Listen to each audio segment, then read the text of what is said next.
Maldita suerte. Una mirada absurda de una realidad crítica. O una mirada crítica de una realidad cada vez más absurda. Tenemos visitas en Maldita Suerte. Le damos la bienvenida a una amiga del programa, integrante, mi compañera, la Inca. Buenas tardes, Inca. Hola, ¿cómo están? ¿Cómo estás? Todo bien. Y le damos la bienvenida a Santiago Marino, doctor en Ciencias Sociales, magíster en Comunicación y Cultura, una persona que ha estudiado, ¿no? Claro. No como nosotros. Claro. Santi, buenas tardes, ¿cómo estás? ¿Qué tal? Buenas tardes, ¿cómo les va? Gracias por la invitación. Gracias por venir. Bueno, a los dos para conversar de lo que ha ocurrido en los últimos días y el debate alrededor de qué hacemos con esto, qué pasa, ¿no? Sabemos que existe, que es un elefante en un bazar, que prendés la televisión y baja un discurso, pongámoslo en términos de discursos de odio, como es de las palabras más repetidas en la semana, pero esa violencia, esas broncas, ese discurso que va generando algo y que, bueno, va convirtiendo todo en un clima de época espeso, ¿no? Eso por esto que ya sabemos que viene pasando y que a raíz del intento de magnicidio de Cristina, se pone en cuestión.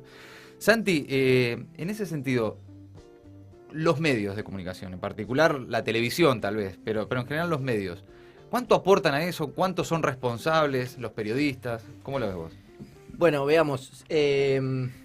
Aportan mucho a la creación de un contexto social, cultural, discursivo en el que esto sucede. Esto no sucede en el vacío, digamos, ¿no? Esto, digo, casi matan a la vicepresidenta de la Argentina a tiros al centímetro de su cara.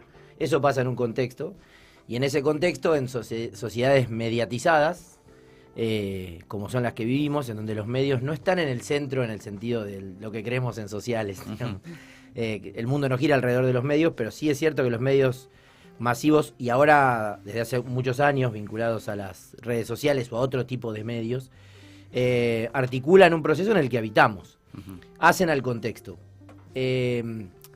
Definitivamente hacen al contexto, profundizan la circulación de discursos que ya están en la sociedad, digamos, así como hace mucho tiempo en la comunicación se abandonó la idea de la aguja hipodérmica, las personas tienden a confirmar lo que piensan en aquello que escuchan y no al revés.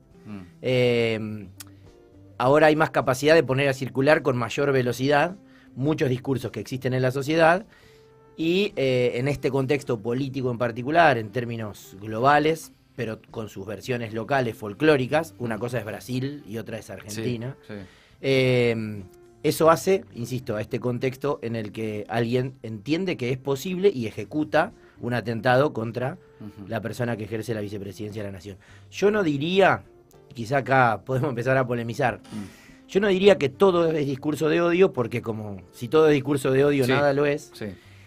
Con el peligro de resultar muy leguleyo, digamos, en el sentido. Hace muchos años, mira, estamos en el 2022, hace como más de casi 15 años que estoy leyendo abogados y abogadas. Ajá.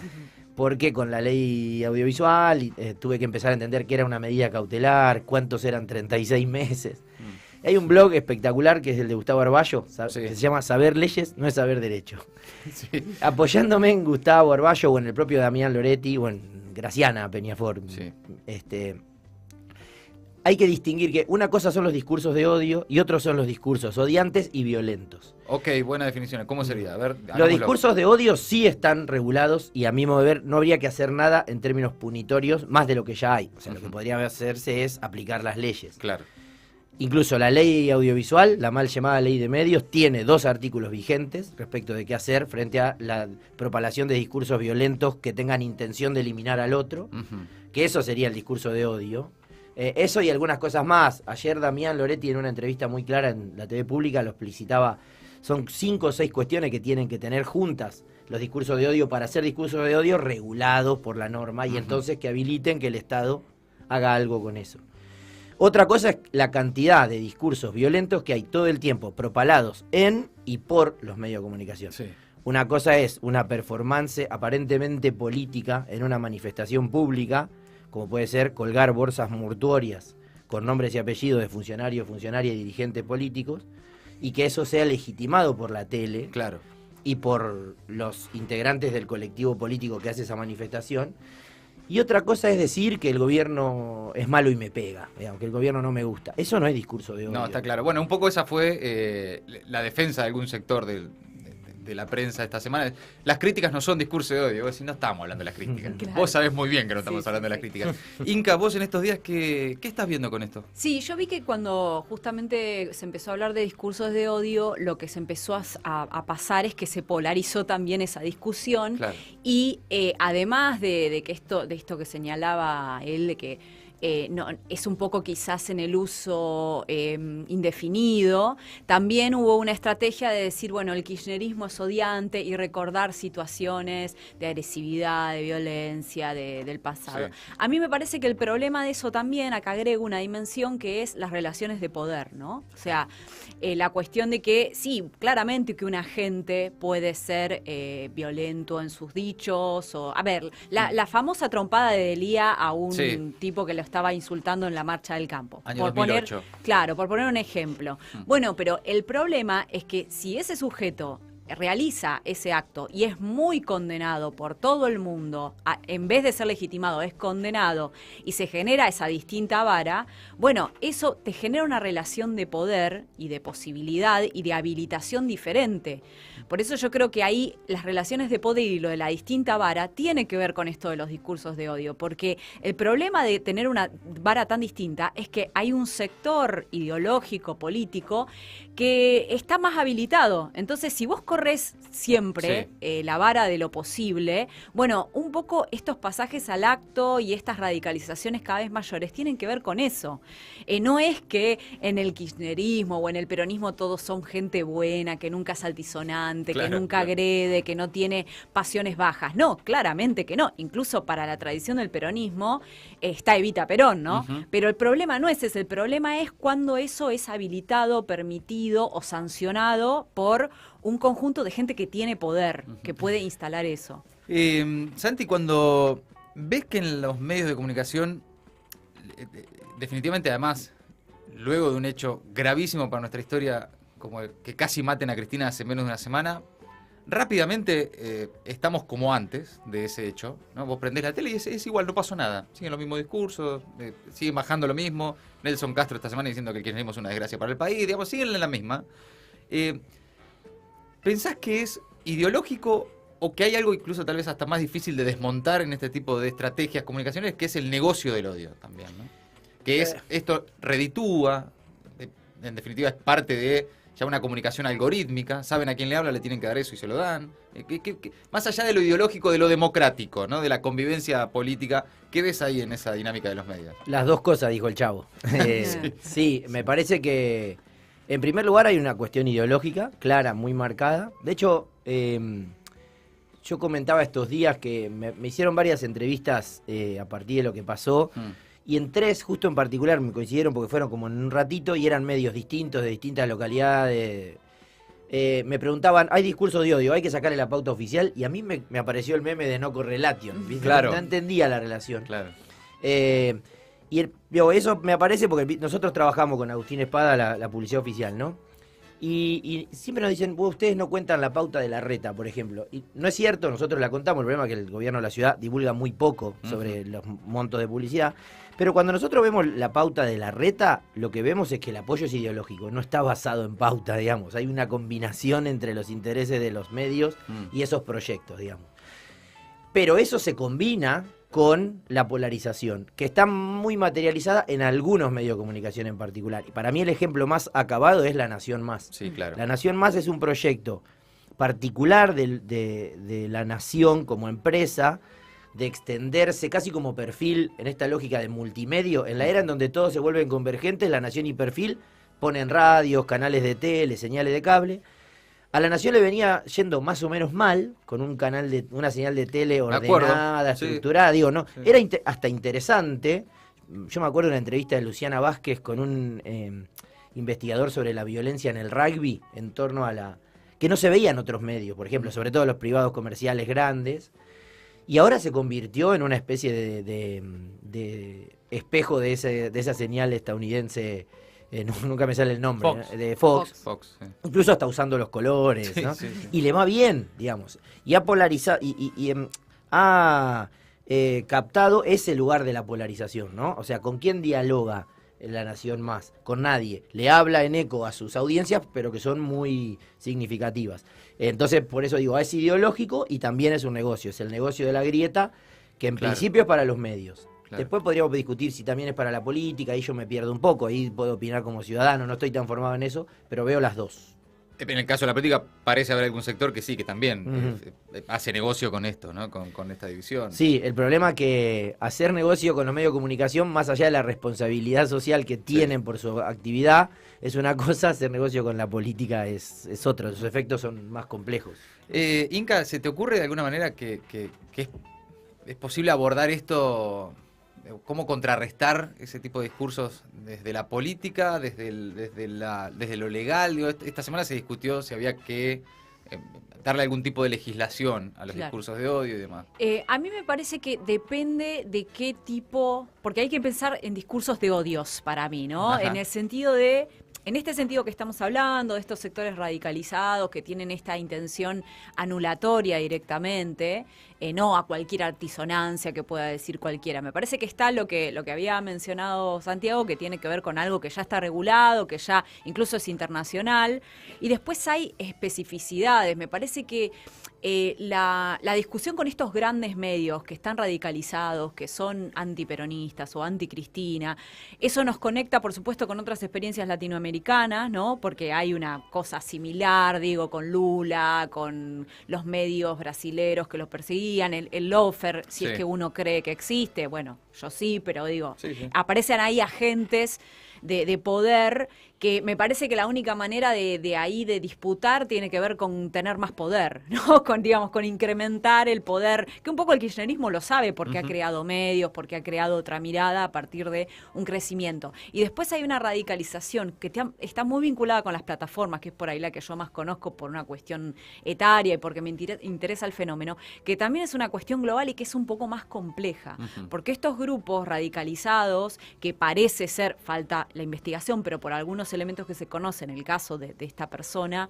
del atentado, que hay algunos elementos que son un poco más complejos, muy afectivos, muy de cooptación medio manipuladora de estos grupos, en donde se juegan otras cosas un poco más difíciles de desentrañar, y ahí decirles directamente discurso de odio o hacer una cosa de juzgar antes que nada, puede ser un poco complicado, como que hay que entrar. Ahí el camino un poco lo abrieron todos los yanquis y los europeos que ya hicieron esa tarea, porque ellos tuvieron mucho de esto. Claro. Tuvieron una derecha muy radicalizada, tuvieron muchos casos de atentados que se los adjudicaron estos jóvenes, que en realidad son lobos solitarios, pero que en realidad son efecto de este tipo de elementos, y hay que tener en cuenta un montón de dimensiones que aparecen. Ahí, perdón, me interesaba agregar, suscribiendo frase a frase lo que decías, me interesa agregar dos cosas breves que me preocupan mucho. Una es que cuando pasamos a hablar del escenario de las plataformas y vinculado con lo que decías al principio, que es las cuestiones del poder, porque no es lo mismo que enuncie cualquiera a que lo enuncie un medio con mucho poder, un discurso de odio. De hecho, eso es uno de los 6 elementos de lo que hablaba Loretti. Estamos hablando de grandes jugadores que son incluso más poderosos que los estados y que se llevan recontra bien con la privatización del control del debate público. Claro. A Twitter no le tembló la mano para bajarle la palanca a Trump cuando después de sus dichos avanzaron contra el Capitolio. Facebook se volvió más o menos remolón cuando tuvo que bajar la palanca de la transmisión del niato que transmitió por live stream de Facebook que estaba disparando en Nueva Zelanda. Pero el asunto es que decidieron ellos, que son jugadores privados. Porque yo entiendo que la cuestión del discurso de odio es bien compleja para regular o discutir su regulación, porque el problema es quién dice que es odio, el Estado, bueno, el Estado en qué contexto. ¿Quién es el árbitro, no? Pero acá son árbitros y jugadores, o sea, son jugadores y referí-bomberos las grandes plataformas donde operan esos discursos. Y ahí sí, definitivamente, la permanencia en el tiempo en esas redes sociales es en gran medida sostenida a través de pasiones tristes, como dice François Duvet. Bueno, hay un autor, un francés que escribió sobre eso, ¿no? Cómo la indignación, la bronca, el estar con el teléfono en la mano viendo lo que dijo este hijo de puta, te sostiene mucho más tiempo en las plataformas que imágenes de gatitos, ¿no? Que ese es el otro elemento que marcaba la Inca y con el que yo acuerdo claramente, que es en este momento histórico, con los contenidos que divulgan los grandes medios y con los que circulan en las redes, las vinculaciones de las personas, en tanto que audiencias, es afectiva, Claro. no es más argumentativa. Claro. Entonces, son discursos basados en el enojo, en las frustraciones, que luego se trasladan a enojarse contra el sistema político Claro. o contra alguna figura en particular y pasar al acto de ir y cagarla de un tiro, más allá de Claro. los resultados que se tuvo en este contexto en Argentina, ¿no? Ahí hay algo que de todas maneras es más una cuestión inherente a la condición humana y que trasciende fronteras, digamos. Evidentemente es un clima de época también, ¿no? Sí. Esta cosa de lo... ya no existen los hechos, es todo interpretación, ¿no? Esta cosa de la posverdad. Sí, sí. O sea, estamos viendo una imagen de un tipo con un arma a 30 centímetros de la cara de la vicepresidenta y hay gente en televisión diciendo... no pasó, eso no pasó. Y además, eso un poco dice también, hay un nexo entre este tipo de derechas y la conspiranoia y las Ujú. teorías conspirativas, pasó en Estados Unidos Claro, también, en claro. Europa, hay como una tendencia también a creer que hay una verdad Hay un oculta complot. que no te cuentan, Sí. como esta tendencia a creer que hay algo y que el que toma la pastilla roja, la píldora roja, le dicen ellos, digo, en Estados Unidos, ¿no? Sí. Pero son cosas que realmente provienen de ese lugar y por eso a mí me da... A ver, lo tragicómico de esto es que estamos replicando medio farsescamente algo que ya pasó en otros países, como epigonalmente, Claro, pero esta claro. idea de que el que toma esa pastilla o el que se mete en estos grupos es un iluminado que ve lo que nadie ve, que está más allá, que eso un poco también lo robaron de las izquierdas de los 60 o de los 70 en el sentido de ser una vanguardia contracultural que está viendo algo, pero mientras la izquierda lo que veía era el poder económico detrás de nuestras decisiones, lo que ellos ven son estas cosas, conspiranoias. Sí, Bill Gates atrás de la vacuna, ¿no? Claro, y Estas que cosas siempre así. rozan, por supuesto, el antisemitismo, Claro, o, bueno, claro. según el país en el que esté. No, quería preguntar, a mí me parece que se repite bastante el mecanismo, pero ¿cómo lo ven ustedes? Digamos, si en los medios, en el debate público, se reproduce el mismo esquema que se dan en la política, digamos, donde aparecieron los libertarios a correr a la derecha el debate, ¿no es cierto? Y me parece que las redes sociales también funcionó un poco con eso, como corriendo como vanguardia hacia la derecha de los medios que después se subieron a ese tipo de discurso. Digo, ¿ustedes lo ven así?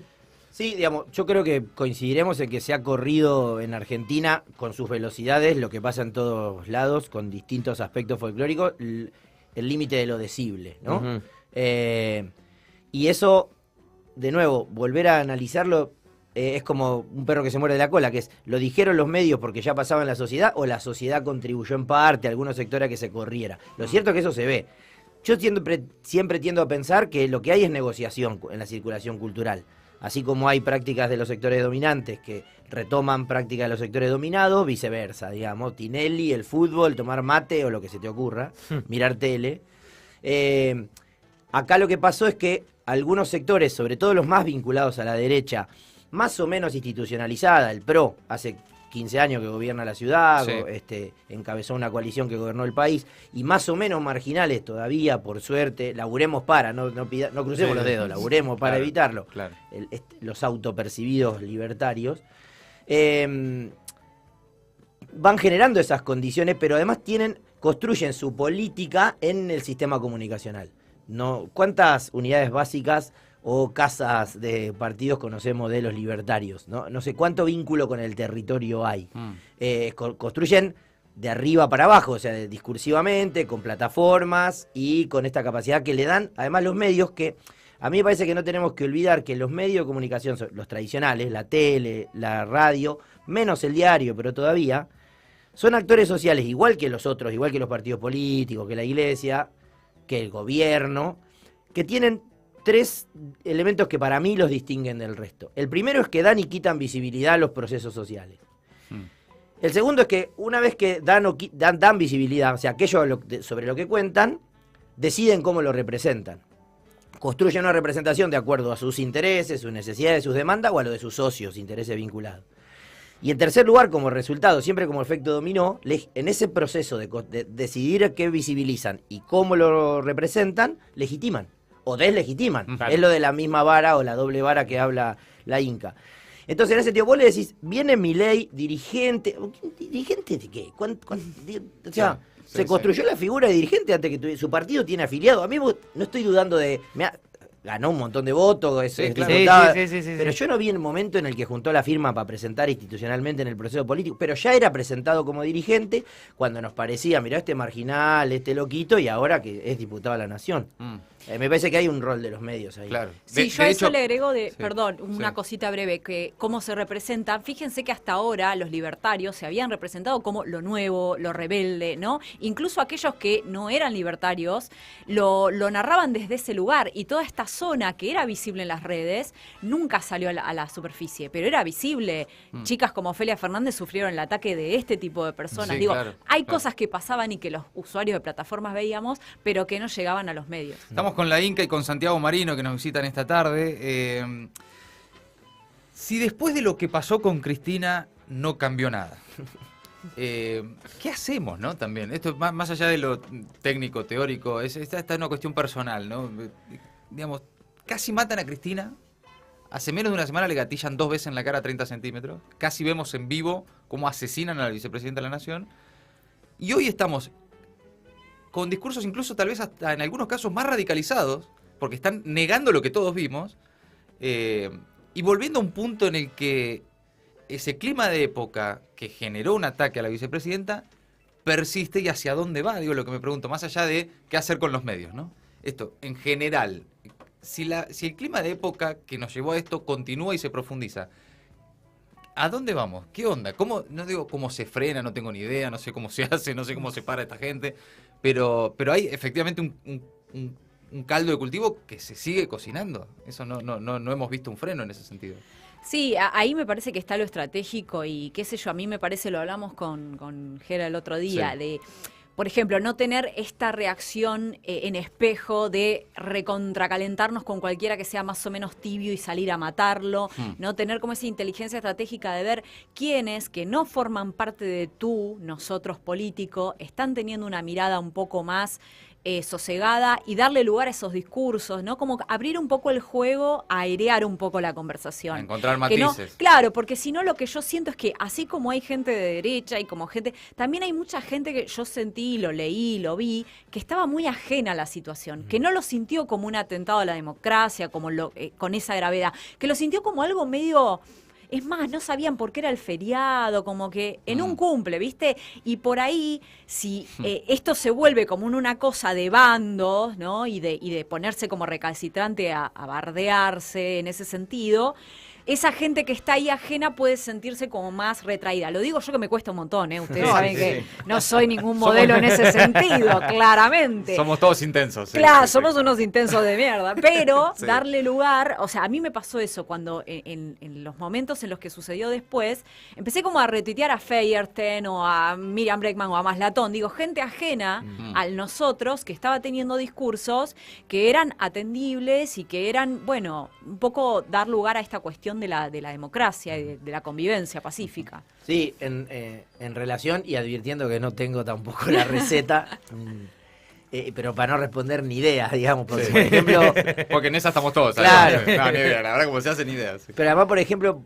porque yo me enfrento con entre 100 y 120 estudiantes de entre 18 y 30 años, casi todos los días, tengo 3 o 4 cursos en la semana,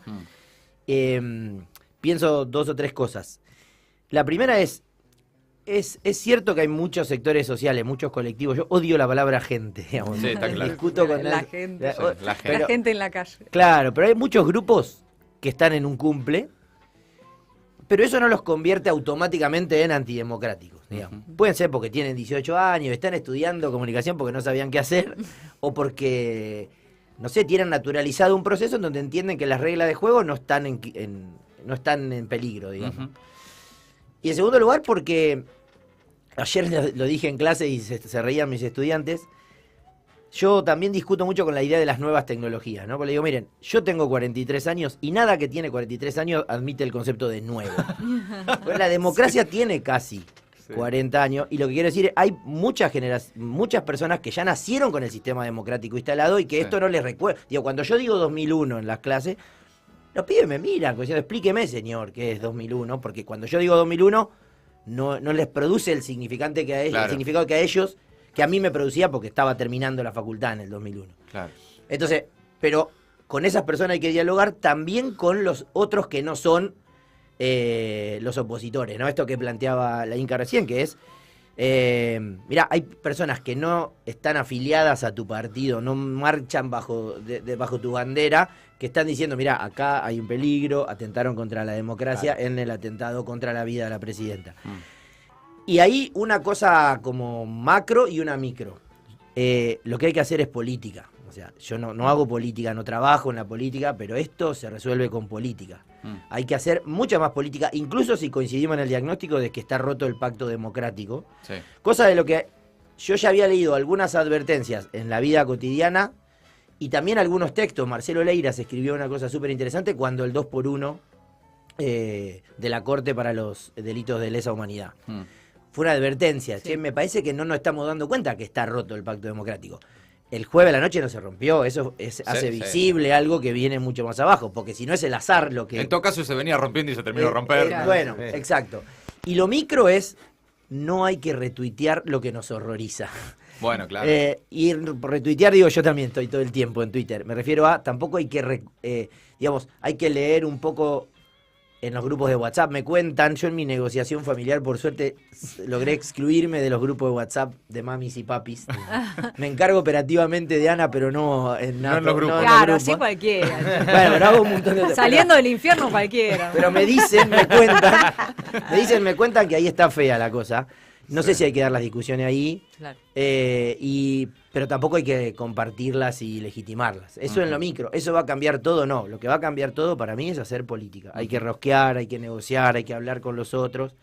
Incluso ante el fracaso de hoy, digo, el Senado se juntó y solo fue el frente de todos. Pero eso se resuelve con política. Ahí parece haber, ya más para el análisis político, una dificultad arriba en la dirigencia. En la dirigencia política de todos los sectores, una dificultad en tratar de encontrar los mecanismos para que ese pacto democrático, no digo arreglarlo, pero por lo menos dejar de patearlo en el piso.